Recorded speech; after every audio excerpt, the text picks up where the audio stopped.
Bismillahirrahmanirrahim. Assalamualaikum warahmatullahi wabarakatuh.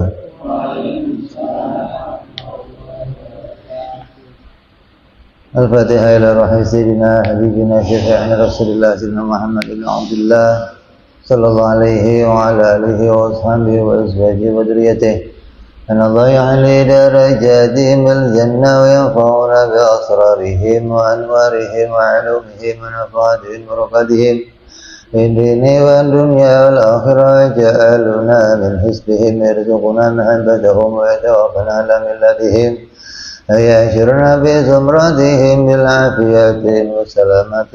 ثم الفاتحة إلى أولياء والشهداء والصالحين وعماد الراشدين، ثم إلى والدينا مشايخنا معلمينا والمجمعين، ثم إلى أموات المسلمين والمسلمات والمؤمنين والمؤمنات، خصوصا على صاحب الكتاب سيد أحمد المرزوقي، ثم إلى سيد الشرع أسماء حضر البلحب عبد الله بن محسن العطاس، ثم إلى آبائنا آبائكم أمهاتنا أمهاتكم أجدادنا وأجدادكم وأجدادنا وأجدادكم، أن الله يغفر ويرحم يؤل الرجال في الجنة وينفعنا بأسرارهم وأنوارهم وعلومهم في الدين والدنيا والآخرة. لهم الفاتحة. أعوذ بالله من الشيطان الرجيم. بسم الله الرحمن الرحيم.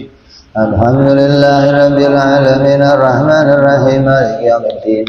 إياك نعبد وإياك نستعين اهدنا الصراط المستقيم صراط الذين أنعمت عليهم غير المغضوب عليهم ولا الضالين. Amin.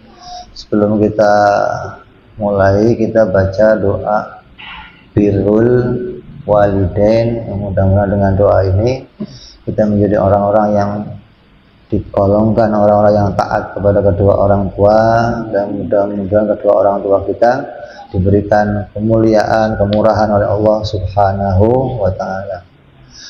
Bismillahirrahmanirrahim. Alhamdulillahilladzi amarna bi syukril walidain wa ihsani ilaihima wa hatana 'ala al-ihtimami birrahima wa istina'il ma'rufi ladaihima wa nadabana ila hifdzil jannahi minar rahmati lahuma i'zaman wa ikbaran wa wasana bitarahmi alaihima kama rabbayana sighara. Allahumma arham walidina, Allahumma arham walidina, Allahumma arham walidina waghfir lahum warda anhum ridhan tuhillu bihi alaihim jawami'a ridwanika wa tuhilluhum bihi dara karamatik wa amanik mawatina afwik wa ghufranik wa tusabbi alaihim lataifa birraka wa ihsanik. Allahumma ighfir lahum maghfiratan jami'atan tamhu biha salifu awzarihim wa sanim wa sabbit bihi israrihim. Allahumma arhamhum rahmatan tuniru lahum biha madhika ila kuburihim wa tuminuhum biha yawmal faraghi inda nusyurihim. Allahumma tahannana ala dhafihim kama kanu ala dhafina mutahanninina. Allahumma arhamhum ittida'ahum ilaika kama kanu fi hali ittida'ina ilaihim rahimina. Allahumma wa ta'attaf alaihim kama kanu alaina fi hali sigharina muta'adhifina. Allahumma wahidhum, Allahumma wahidat lahum dhalikal quddu ladhi asrabtahu qulubahum wal hanan alladhi mala'ata bihi sudurahum wal lutfa alladhi syaghalat bihi jawarihahum. Allahumma وجارهم على ذلك سعي الذي كانوا فينا ساعينا والراعي الذي كانوا لنا راعينا أفضل ما جذبت به أصوات المصلحين ورعاة الناصحين اللهم وبرهم أضعاف ما كانوا يبروننا اللهم انظر لهم بعين رحمتك ما كانوا ينظروننا اللهم وهب لهم ما طيعوا من حق ربوبيتك بما استغلوا به في حق تربيتنا اللهم تجاوز عنهم ما قصروا فيه من حق خدمتك بما آثرونا به في حق خدمتنا اللهم عفو عنهم ما ارتكبوا من الشبهات من أجل ما اكتسبوا من أجلنا اللهم ولا تؤاخذهم بما دعتهم إليه الحمية من الهوى لما غلب علي قلوبهم من محبتنا اللهم الطف بهم في مضاجع البلي لطفا يزيد على لطفهم في أيام حياتهم بنا اللهم هديتنا له من الطاعة ويسرته لنا من الحسنات ووفقتنا له من الدعوات ووفقتنا له من القربات ونسألك اللهم أن تجعل لهم منها حظا ونصيبا وما اقترفته من السيئات واكتسباه من الخطيئة وتحملناه من الشعيات فلا تخلقهم منا بذلك حوبا ولا تحمل عليهم من ذنوبنا ذنوبا اللهم كما شرفتهم بنا في الحياة ويصرفهم بنا بعد الوفاة اللهم ولا تبلغهم من أحبارنا ما يسوءهم ولا محملهم من أورادنا وما ينوءهم اللهم ويشر أرواحهم بعملنا في ملق الأرواح إذا شر أهل الصلاح بأبناء الصلاة اللهم وما تلونا من تلاوتي وزكاتها وما صلبنا من صلاة فتقبلتها وما تصدقنا من صدقة فتممتها وما عملنا من أعمال صالحة ورضيتها فنسألك اللهم أن تجعل حظهم منها أكبر من حدودنا وقسمهم منها أجزال من أجسامنا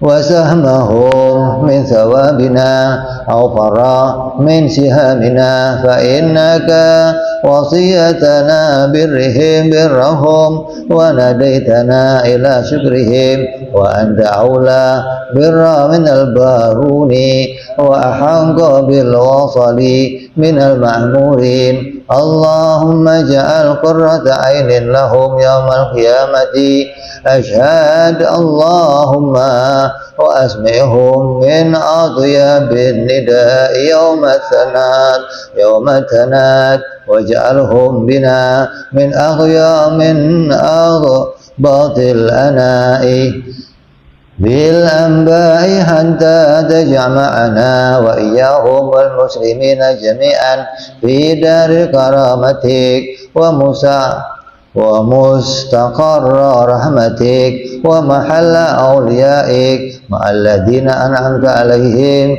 minan nabiyyina was-siddiqina wasyuhada'i was-shalihin wa hasuna ulaika rafiqa dzalika fadlullahi wa kafa billahi 'alima subhana rabbika rabbil izzati amma yasifun wa salamun 'alal mursalin walhamdulillahi rabbil alamin wa sallallahu ala sayyidina Muhammadin an-nabiyil ummi wa ala alihi wa sahbihi wa sallama tasliman katsiran walhamdulillahi rabbil alamin. Al-Fatihah.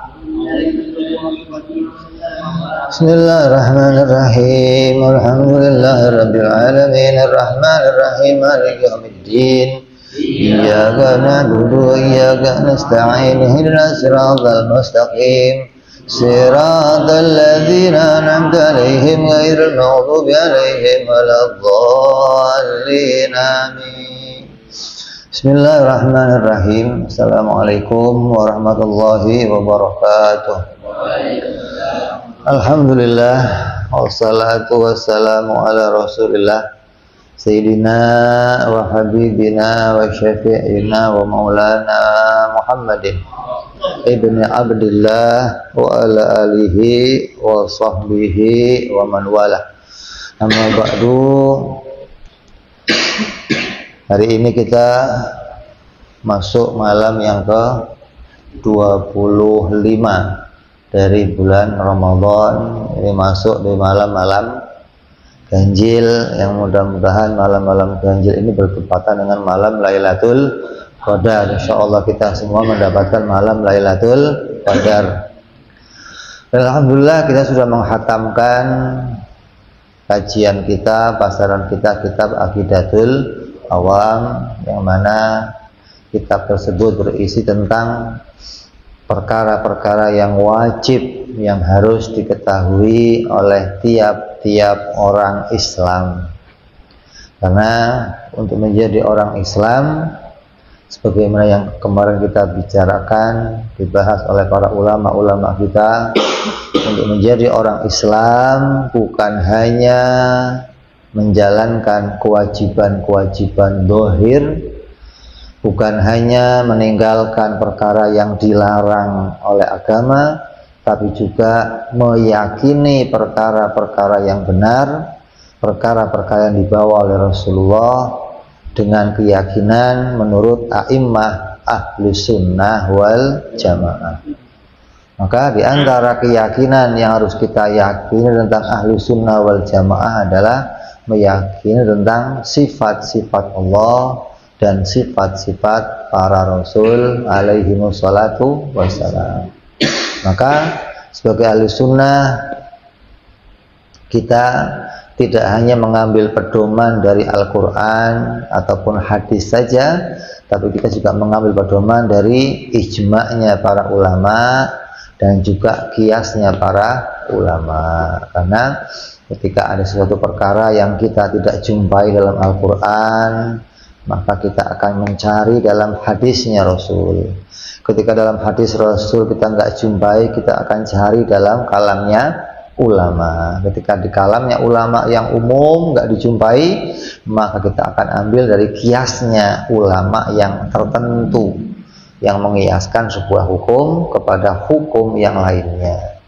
Maka dari itulah Ahlussunnah wal Jamaah punya pedoman-pedoman pokok tentang bagaimana mengimani tentang Allah Subhanahu wa Ta'ala dan mengimani tentang para Rasul alaihi wassalatu wassalam.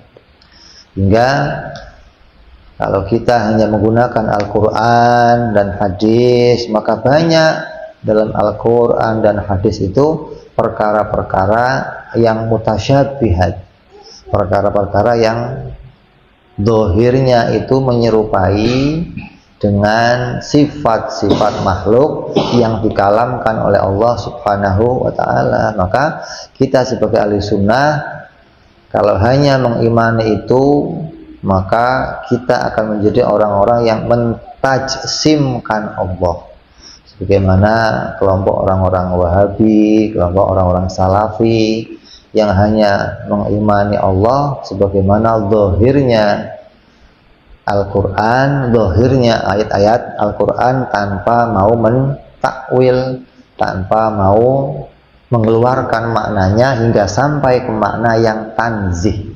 Karena tugas kita sebagai orang muslim itu mentanzihkan sifat Allah.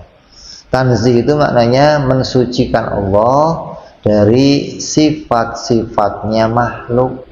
Jangan sampai kita mengimani tentang Allah sebagaimana kita meyakini sifat-sifatnya makhluk. Karena seorang mukmin itu terkadang lebih kuat, seorang muslim apalagi orang-orang awam lebih kuat menggunakan daya khayalnya, imajinasinya daripada akalnya. Seperti ketika kita membaca ayat-ayat tentang tangan Allah, mata Allah, wajah Allah, maka yang akan muncul adalah imajinasi kita, yang akan muncul adalah khayalan kita, bukan yang muncul akal kita, bukan. Maka ketika itu muncul, kemudian kita merekayasa, menggambar-gambarkan sebagaimana keadaan kita, akan jadinya kita menjadi kelompok atau orang-orang yang tidak mensucikan sifat-sifatnya Allah Subhanahu wa ta'ala. Maka dikatakan dalam kitab apa? Dalam kitab Syuhar Tauhid, apabila kamu mendapati sebuah nas yang nas itu menyerupai dengan sifat-sifatnya makhluk, maka awilhu awfawid warumi tanziha, maka takwilkanlah atau seminim-minimnya tafwidkanlah. Jadi sebagai ahli sunnah kita itu diminta, dituntut untuk menjadi orang-orang yang bisa mentakwilkan segala sifat-sifat yang menyerupai Allah, menyerupai makhluk kepada makna kesucian, kepada makna tanzih, kepada makna yang bersih, hingga di dalam angan-angan kita itu enggak ada gambaran tentang Allah Subhanahu wa ta'ala. Karena ma khatara bibalika wallahu ghaira dzalik, apapun yang terlintas di pikiran kamu, maka Allah itu tidak seperti itu. Hingga ketika kamu mendapati dalam Al-Quran, dalam hadis, ayat-ayat yang kemudian muncul di imajinasi kamu, kok oh ini menyerupai dengan sifat-sifatnya makhluk, maka ya kamu harus mentakwilkannya. Maka banyak, kalau kita tidak sampai, tidak bisa menjadi orang-orang yang mentakwilkan ini, maka kita akan menjadi kelompok atau golongan mujassimah. Memang golongan mujassimah itu bukan orang-orang yang dikafirkan menurut pendapatnya mayoritas ulama. Karena kita sebagai madhab akidah yang mengikuti madhab Imam Abu Hasan Al-Asy'ari, kita itu tidak pernah mengkafirkan ahlul kiblat. Selagi mereka masih sholat, mereka masih menghadap kiblat, masih mengimani ketuhanannya Allah Esa, masih mengimani Nabi Muhammad, maka mereka muslim. Nggak boleh kita mengkafirkan. Untuk mengkafirkan bukan tugasnya mutakalimin. Untuk mengkafirkan bukan tugasnya orang-orang ahli tauhid. Mengkafirkan, mengatakan fulan kafir, itu tugasnya seorang hakim, seorang qadhi, gitu loh. Kita hanya mengatakan pemikiran kamu keluar dari pemikiran ahli sunnah wal jamaah. Makanya orang yang mengatakan Allah itu bertangan, tapi tangannya beda dengan tangannya kita, maka orang yang seperti ini hukumnya apa? Fasik, bukan kafir. Kita hanya menghukumi seperti itu. Artinya imannya kafir, imannya fasik, maknanya imannya keluar dari apa yang dipedomani oleh a'immah ahlus sunnah wal jamaah. Itu loh. Apa sih bedanya antara takwilnya kita dengan takwilnya orang-orang Wahabi? Harus bisa bedain. Orang Wahabi juga kadang mentakwil, tapi takwilnya setelah mereka menetapkan sifat. Sedangkan kita takwilnya sebelum menetapkan sifat. Beda nih. Seperti mengatakan tangan. Mereka mengatakan tangannya Allah, ya tangan. Terus gimana tangannya? Ya pokoknya enggak seperti tangan kita. Baru ditakwil gitu loh.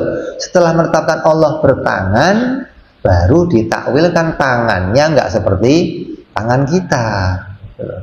Maka ini namanya takwil setelah menetapkan sesuatu bagi Allah. Kita ahli sunnah tidak demikian. Kita ketika mengatakan Allah itu dalam zahirnya ayat mengatakan Allah bertangan, maka segera kita keluar, oh Allah tidak mungkin berjawarih. Allah itu nggak mungkin beranggota.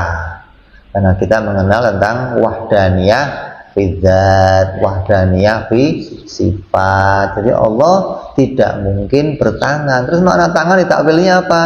Kita mentakwil tangan dengan makna apa? Kudrat.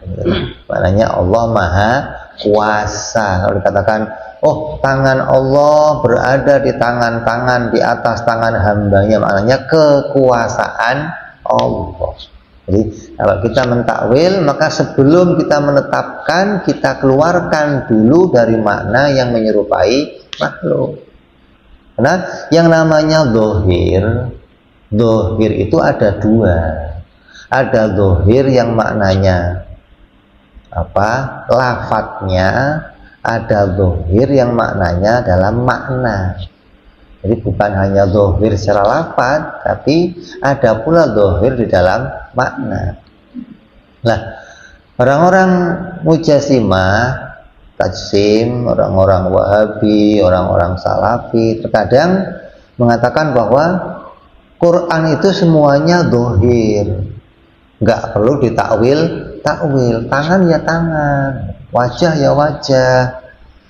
Maka makna ini tidak sesuai dengan apa yang kita pahami di dalam mengartikan tentang sifat-sifatnya Allah Subhanahu wa ta'ala. Kita nggak boleh dalam mengimani Allah, di dalam pemikiran kita masih meyakini Allah itu beranggota badan. Kalau Allah bertangan, berwajah, terus tangannya juga berjari, jarinya juga ada ruas-ruasnya, berarti Allah berorgan. Ketika ditanya, lah kayak apa jarinya? Oh, enggak seperti jari kita. Seperti apa ruasnya? Enggak seperti ruas kita. Itu sudah menisbatkan di dalam pemikirannya Allah berorgan. Maka kita keluar dari makna-makna yang seperti itu. Sebagai ahli sunnah, kita tidak boleh mengimani Allah Subhanahu wa ta'ala dengan cara yang demikian. Makanya kalau di Quran ada perkataan tentang hal-hal seperti itu, maka kita harus mengeluarkannya dari makna itu. Kayak begini, saya mengatakan saya melihat macan. Kalau saya ngomong saya melihat macan, maknanya apa? Bisa betul-betul nyata macan yang saya lihat? Bisa? Bukan. Menjadi makna yang bukan ketika apa? Ketika ada tanda yang saya berikan. Saya bertemu dengan Habib Rizik. Tapi saya maunya mengatakan saya bertemu dengan macan. Maknanya Habib Rizik saya gambarkan keberaniannya seperti macan gitu loh. Maka untuk memaknai ke arah itu harus ada tanda gitu loh. Kalau saya nggak memberikan tanda, maka berarti yang saya lihat bukan beneran.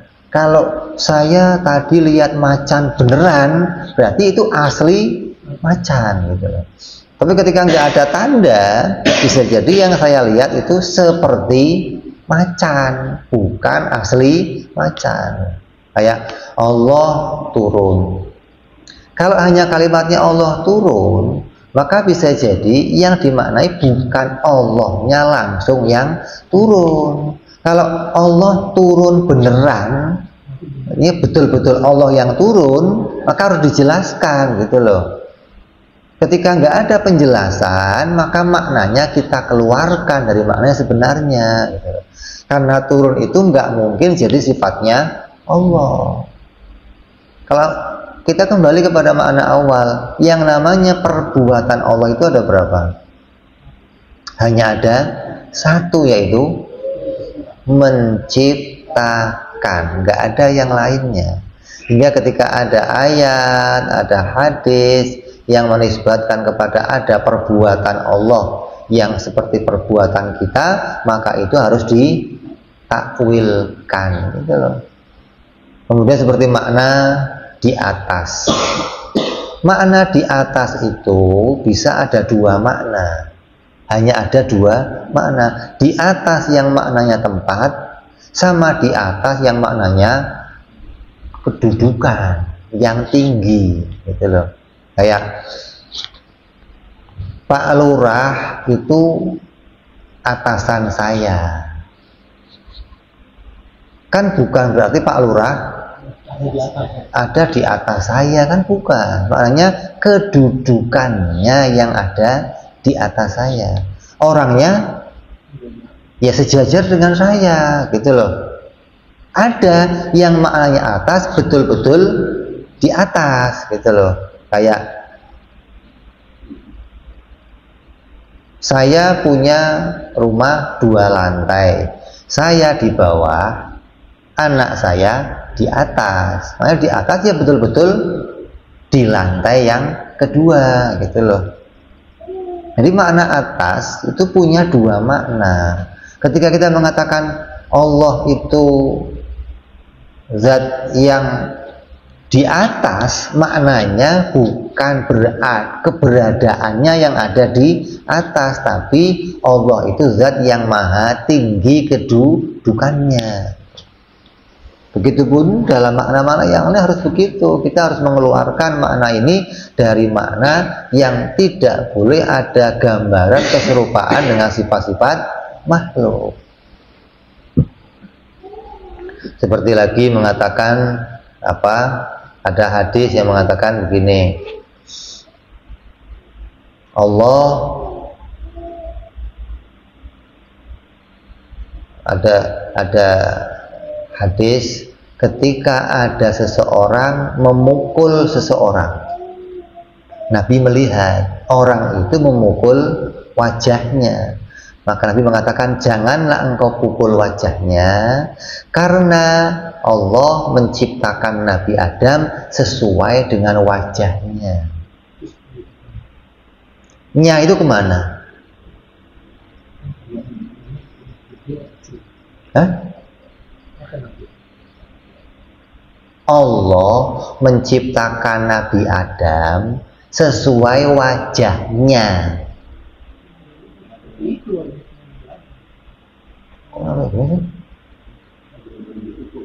Wajahnya orang yang dipukul gitu dong. Kamu jangan memukul seseorang di wajahnya, karena Allah menciptakan Nabi Adam sesuai wajahnya. Wajah siapa? Hah? Nah begitu mestinya. Bukan Allah menciptakan Nabi Adam sesuai wajahnya, inyanya kembali ke Allah. Ini yang berat gitu loh. Kalau inyanya kembali kepada Allah, berarti Allah berwajah seperti Nabi Adam. Kan hanya perkara, bisa nggak kamu mengerti isarohnya itu kemana kembalinya gitu loh. Lah, karena pikiran kamu sudah menjisimkan Allah, maka mau nggak maunya itu kembali kepada Allah. Karena di pikiran kamu sudah dari awal Allah itu berbentuk, Allah ada tangannya, ada. Ketika ada hadis mengatakan Allah menciptakan Nabi Adam sesuai wajahnya, nyanya akan ditafsirkan kembali ke kepada Allah. Padahal nya itu kembali ke wajahnya orang yang pukul. Saking mulianya wajah, kamu jangan pukul wajahnya, karena kemuliaan wajah itu wajahnya seperti wajah Nabi Adam. Maknanya apa? Ya maksudnya ada hidungnya, ada matanya, ada telinganya. Nabi Adam kan begitu. Bukan terus, oh kalau Nabi Adam hidungnya di sini, kan enggak. Tetap ya di depan gitu loh. Matanya di depan, mulut di depan, telinganya ada. Walaupun nanti gantengnya beda gitu. Ada yang gantengnya kayak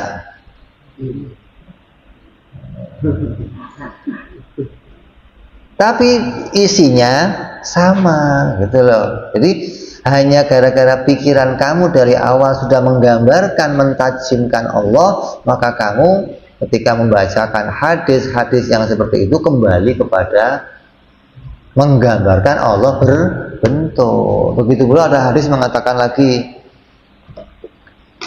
aku berjumpa dengan Tuhanku.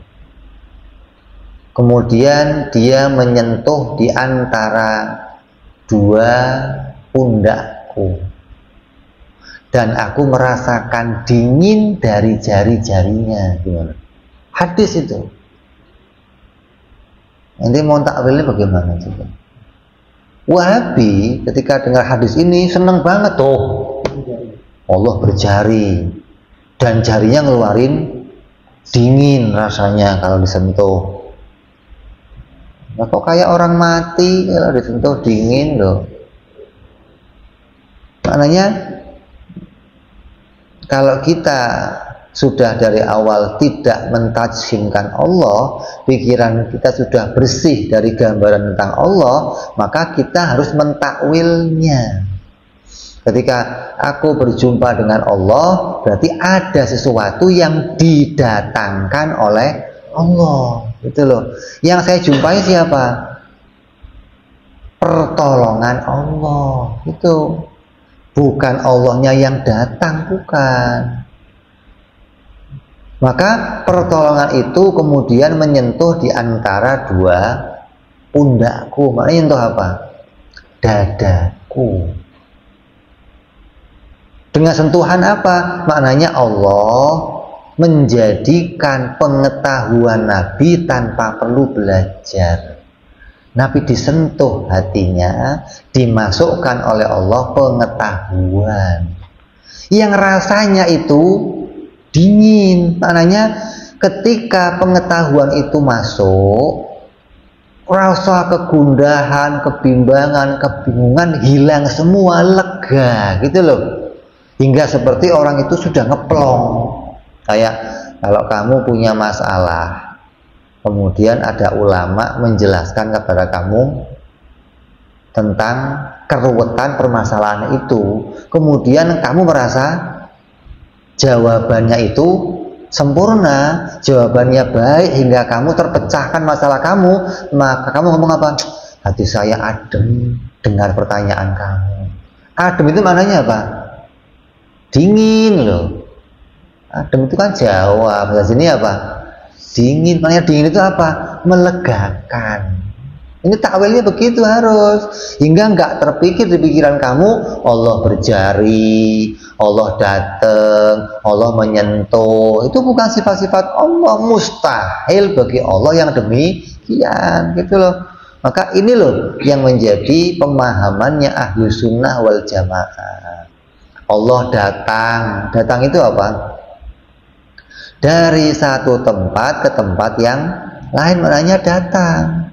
Allah turun, maknanya apa? Dari atas ke bawah. Lah makna ini nggak boleh jadi makna untuk sifat-sifatnya Allah Subhanahu wa Ta'ala. Maka sebagai ahli sunnah, kita tidak boleh menjadi orang yang dari awal kemudian sudah punya gambaran tentang tajsimnya Allah, tentang keorganannya Allah. Kita harus menghilangkan dari pikiran kita Allah mustahil berorgan. Allah laisa kamitslihi syai'un mutlak. Allah itu berbeda dengan makhluk secara mutlak. Zatnya beda, sifatnya beda, perbuatannya beda. Ahli sunnah mengatakan begini, sifat Allah, sifatnya makhluk itu enggak seperti sifat Allah. Sifatnya Allah enggak seperti sifatnya makhluk. Itu boleh begitu. Karena kalimat sifat dinisbatkan kepada Allah di Quran ada, di hadis ada. Zatnya Allah enggak seperti zatnya makhluk. Apa takwilnya? Oh, zatnya Allah bukan jirim. Sifat zatnya makhluk jirim. Sifatnya Allah enggak seperti sifatnya makhluk. Sifat Allah apa? Bukan arad. Sifat makhluk arad. Nah, kata Wahabi, kata orang Salafi, loh, ente boleh ngomong begitu, kok saya enggak boleh? Allah bertangan, tapi tangannya enggak sama dengan tangan makhluk, kok saya nggak boleh begitu? Itu loh maksudnya. Dia nuntut, sementara ente boleh ngomong Allah bersifat, tapi sifatnya nggak seperti sifat makhluk. Allah berwajah, tapi wajahnya nggak seperti wajah. Kok saya nggak boleh ngomong begitu? Ente maunya menang sendiri. Kalau saya nggak boleh, kalau ente boleh. Yang ente omong itu nggak ada contohnya. Kalau kamu katakan Allah itu bertangan, maka ini bertentangan dengan ayat-ayat yang lain. Kalau Allah bersifat, nggak bertentangan dengan ayat yang lain, gitu. Allah itu zat, nggak bertentangan dengan ayat yang lain, gitu loh. Tapi kalau Allah berwajah, tapi wajahnya nggak seperti wajah makhluk, itu bertentangan dengan ayat yang lain nantinya. Maka yang demikian nggak disebut sebagai takwil, yang sebagian nggak disebut sebagai tafwid. Kita nggak boleh mentafwidkan Allah secara demikian. Ini Wahabi protes, ente maunya menang sendiri, kalau ente boleh begitu, kalau saya nggak boleh. Ini berlebihan. Yang disamakan kok, yang mau dikeluarkan kok tangannya. Mestinya jangan tangannya, tapi sifatnya, gitu loh. Allah nggak bertangan. Lah, sifat itu maknanya apa? Nggak tahu. Bagus malah begitu.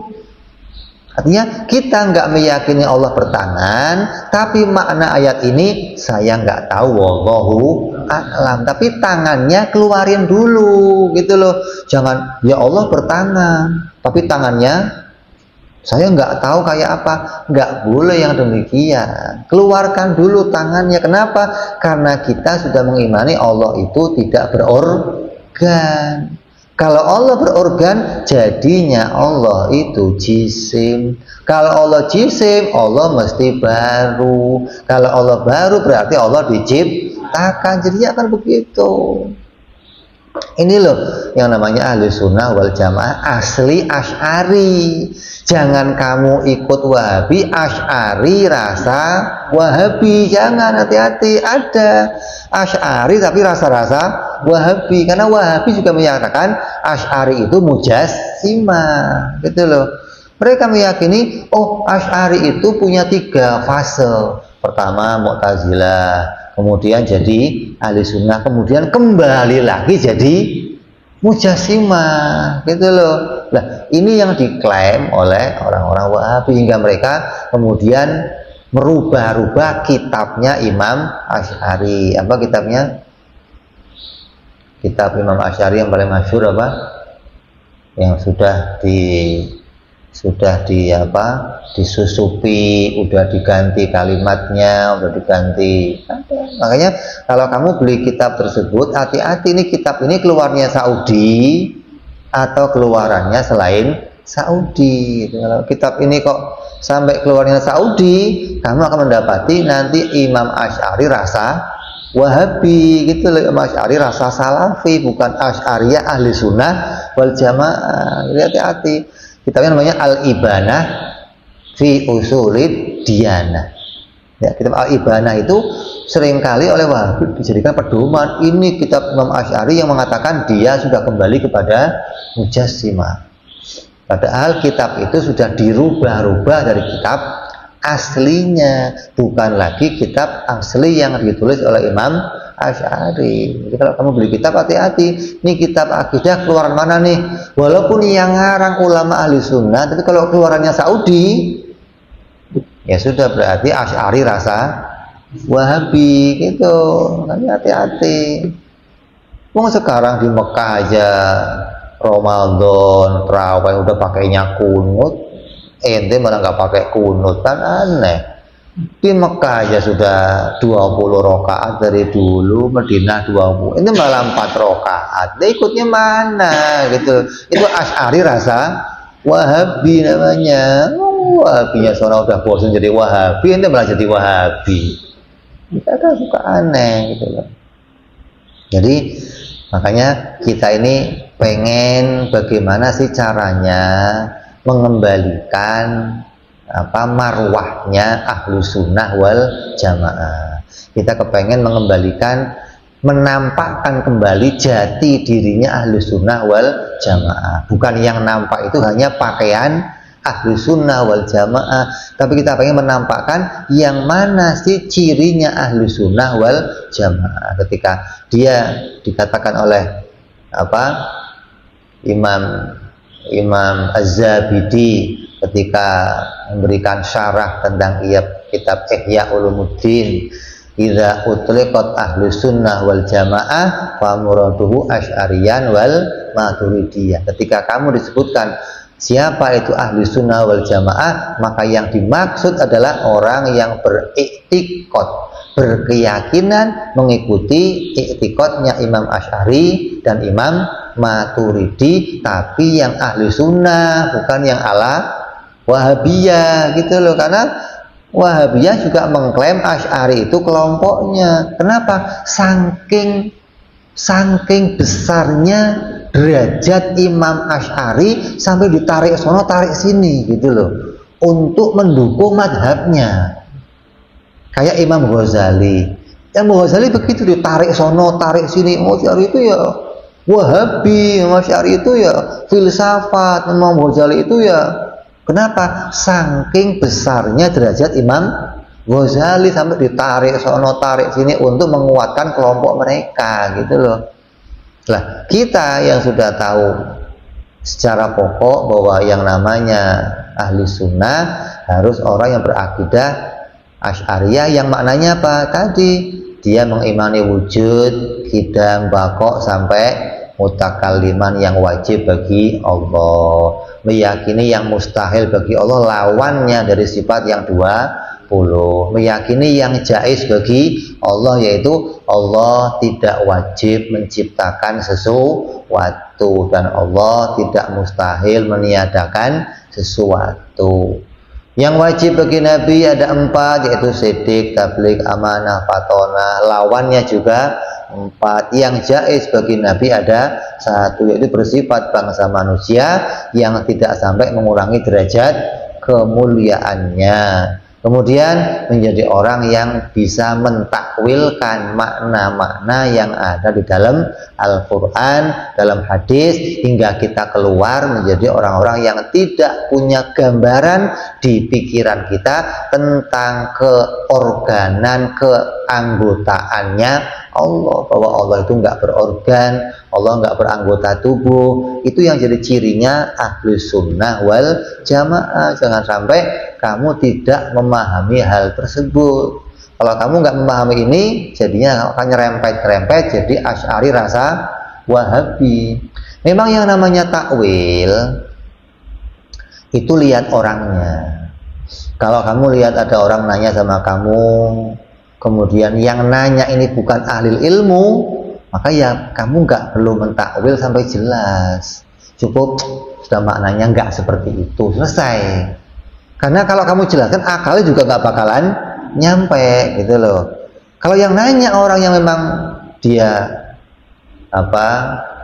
pelajar, dia orang yang ngaji, dia memperdalam sebuah ilmu, maka jelaskan takwilnya biar tada, oh berarti maknanya nggak seperti itu, maknanya seperti ini. Memang lihat orang yang mau bertanya, nggak setiap orang harus ditakwil, enggak. Makanya ada yang namanya takwil, ada yang namanya tafwid.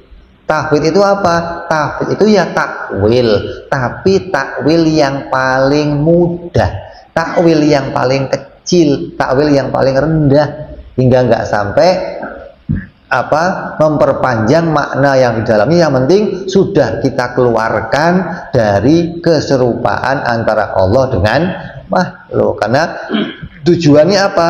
Kita adalah mensucikan Allah dari segala sifat-sifatnya makhluk. Ini yang kita inginkan, agar ini kembali menjadi marwahnya ahli sunnah wal jamaah, gitu loh. Hingga mestinya setiap majelis itu setidak-tidaknya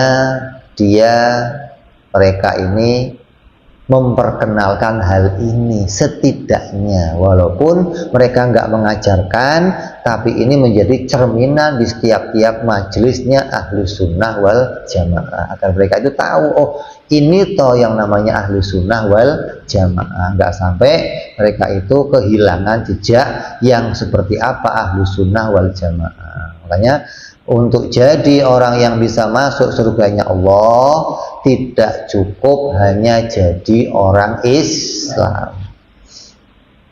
Untuk masuk surganya Allah, tidak cukup hanya mengerjakan kewajiban dohir, sholat, puasa, haji, zakat.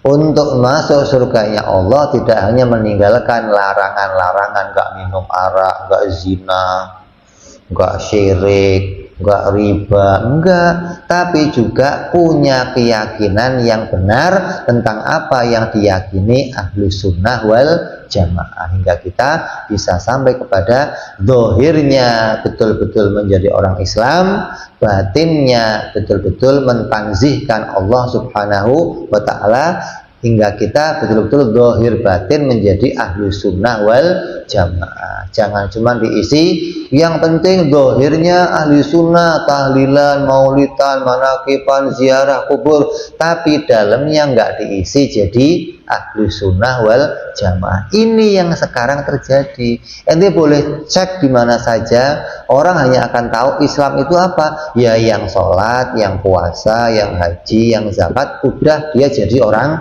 Islam.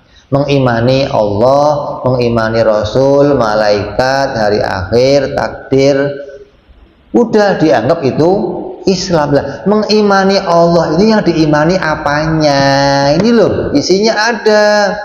Mengimani Rasul yang diimani apanya? Mengimani malaikat yang diimani apanya? Mengimani hari akhir yang diimani apanya? Mengimani qadha qadar takdir yang diimani apanya? Ini isinya yang perlu kamu ketahui, bukan cuma tahu dohirnya saja terus dipegang, tapi memegang sesuatu nggak tahu isinya. Nanti kalau yang kamu pegang salah bagaimana? Karena kamu nggak pernah tahu apa itu isinya. Makanya jangan sampailah kamu jadi orang Islam, umur kamu 40 tahun, 50 tahun, tapi nggak pernah belajar sifat-sifat Allah. Ya Allah, kemana aja ente? Tiap waktu mintanya sama Allah, nyembah Allah, minta rezeki sama Allah, minta tolong sama Allah. Tapi untuk ngaji kenal Allah aja nggak mau, kan aneh. Apa yang membuat kamu itu berat untuk kenal sifat-sifat Allah? Pusing, Bib. Yang pusing sebelah mana? Coba, yang membuat kamu pusing kenal sifat Allah yang sebelah mana? Nanti gila, Bib. Gak ada orang gila ngaji tauhid, gak ada. Sekarang ginilah, kita bareng-bareng cek ke Grogol. Coba, dari semua pasien Grogol, ada nggak yang gilanya gara-gara ngaji? Coba kamu cek, itu loh. Di Grogol, orang gila rata-rata kenapa? Iya, stresnya kenapa? Dunia, ekonomi. Mau jadi pejabat nggak jadi, gila, udah keluar duit banyak. Mau ngejar jadi sarjana nggak kesampaian, gila. Cinta sama seseorang nggak kesampaian, gila. Pengen beli rumah bagus nggak kesampaian, gila. Pengen jadi wali-walian zikir nggak kesampaian, gila.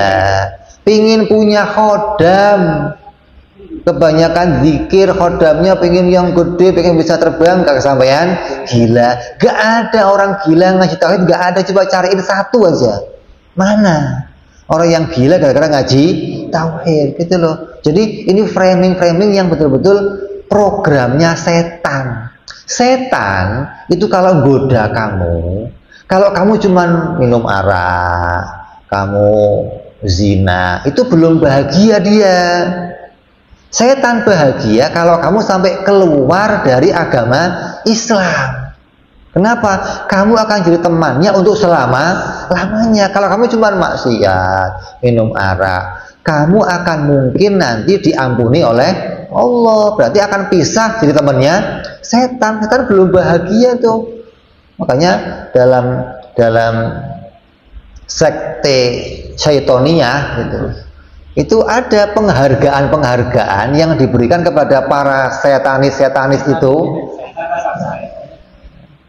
yang ketika mereka bisa menggoda manusia sampai keluar agama Islam, sampai bisa syirik kepada Allah, itu penghargaannya luar biasa. Kalau cuma bisa zina, mencuri, minum arak, penghargaannya belum tinggi, belum bintang 5, belum. Tapi kalau itu bisa digoda sampai syirik sama Allah, keluar dari akidah ahli sunnah, kamu diberikan penghargaan yang luar biasa oleh para syaitonis. Itu jadi hati-hati nih. Makanya kita kepengen mengembalikan generasi yang sekarang ini, kita mengalami namanya Gen Z. Gen Z itu mestinya kelompok atau generasi yang lebih kritis daripada generasi yang sebelumnya. Maka ketika kita sampai pada kelompok yang kritis ini, mestinya muncullah ulama-ulama yang bisa menjawab kekritisan mereka, gitu loh. Jangan sampai kekritisan mereka dijawab oleh Wahabi. Nanti jadinya mereka Mujasimah, mengimani Allah berbentuk, mengimani Allah bertangan, mengimani Allah di atas, mengimani Allah berwajah, Allah turun, Allah datang, Allah tersenyum, Allah tertawa. Kalau Allah tersenyum maknanya apa? Ridho, gitu dong, bukan meringis gitu. Allah tersenyum maknanya meringis, itu ente, senyum ente, meringis, giginya nongol, gitu loh. Allah tersenyum maknanya ridho. Allah marah maknanya apa? Mengadab, gitu, bukan maknanya murka. Jadi jangan sampai generasi Gen Z yang kritis ini nggak sampai bisa mendapatkan jawaban yang benar dari ulama-ulama ahli sunnah wal jamaah. Makanya ulama ahli sunnah harus tuh bikin konten-konten yang banyak di YouTube, kayak di sosial media, untuk bisa menjawab kekritisannya golongan-golongan yang sekarang disebut apa? Gen Z. Setelah Gen Z apa nanti? Gen Alpha. Hah? Gen Alpha. Beta apa Alpha? Beta. Setelah ini akan ada gen lagi, baru lagi yang lebih mungkin lebih kritis atau lebih ngawur dari Gen Z yang sekarang, atau lebih nggak peduli sama agama, gitu loh.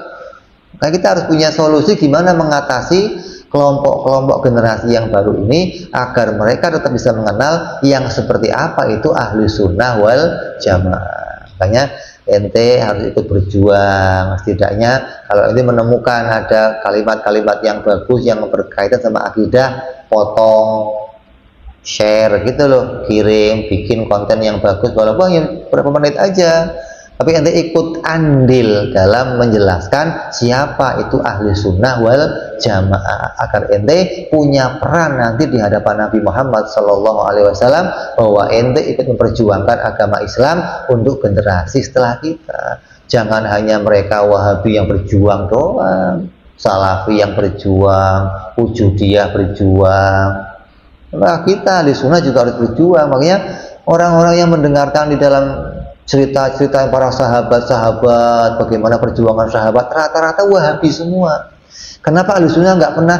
Ahli sunnah lebih lengkap ceritanya, tapi nggak pernah diupload, nggak pernah dibikin konten, hanya ngaji riungan, duduk, dianggap itu bukan ajaran kita, direkam-rekam begitu. Memang betul, tapi sekarang sudah menjadi kebutuhan. Nah, sekarang ini sarana untuk dakwah, orang sudah banyak mengambil dari sarana sosial media. Kalau kita nggak ikut andil di situ, maka akan diisi oleh orang-orang yang di luar ahli sunnah wal jamaah. Mudah-mudahan kita semua di Ramadan ini dibuka hatinya oleh Allah, ditambahkan pemahaman oleh Allah, dikuatkan oleh Allah iman kita, diberikan oleh Allah inisiatif yang baik, diberikan taufik oleh Allah untuk bisa ikut andil memperjuangkan ahli sunnah wal jamaah, untuk bisa memproklamirkan lagi, untuk bisa menghidupkan lagi ahli sunnah wal jamaah, hingga kita bisa menjadi orang-orang yang menolong generasi berikutnya agar mereka tetap berada pada akidahnya Asy'ariyah ala ahli sunnah wal jamaah. Mudah-mudahan pula Ramadan ini kita diberikan oleh Allah karunia yang banyak, mendapat ampunan dari Allah, diberikan oleh Allah bisa masuk kelompok orang-orang yang sampai mendapatkan malam Lailatul Qadar, bisa mendapat ampunan dari Allah dan banyak mendapatkan karunia hingga akhirnya nanti kita bisa menjadi orang-orang yang keluar Ramadan, menjadi orang yang dimenangkan oleh Allah Subhanahu wa taala. Allahumma innaka afuwun karim tuhibbul afwa fa'fu anna. Allahumma innaka afuwun karim tuhibbul afwa fa'fu anna. Allahumma innaka afuwun karim tuhibbul afwa fa'fu anna ya karim. Ila hadiniyah wa ala niyatin sallallahu ila hadratin nabi. Al-Fatihah. A'udzu billahi minasyaitonir rajim. Bismillahirrahmanirrahim. Alhamdulillahirabbil alamin arrahmanir rahim maliki yaumiddin. Iyyaka na'budu wa iyyaka nasta'in ihdinas siratal mustaqim. Siratal ladzina an'amta 'alaihim ghairil maghdubi 'alaihim waladdallin. Amin ya rabbana karabna بأننا اقتربنا وأننا أسرفنا على لظى أشرفنا فتب علينا توبة تغسل كل حوبة واستر لنا عوراتي وأمن رواتي واغفر لوالدينا ربي ومولودينا والآل والإخوان وسائر الحلان وكل ذي محبة أو جيرة أو صحبة فالمسلمين أجمع أمين ربي اسمع فضلا وجودا منا لا باكتساب منا بالمصطفى رسولنا بكل سولي صلى وسلم ربي عليه عند الحب وآله وصحبه عدد طهشي صحبي والحمد لله في البدء وتناهي Ana rabbika rabbil izzati amma yasifun wa salamun alal mursalin walhamdulillahi rabbil alamin. Assalamualaikum warahmatullahi wabarakatuh.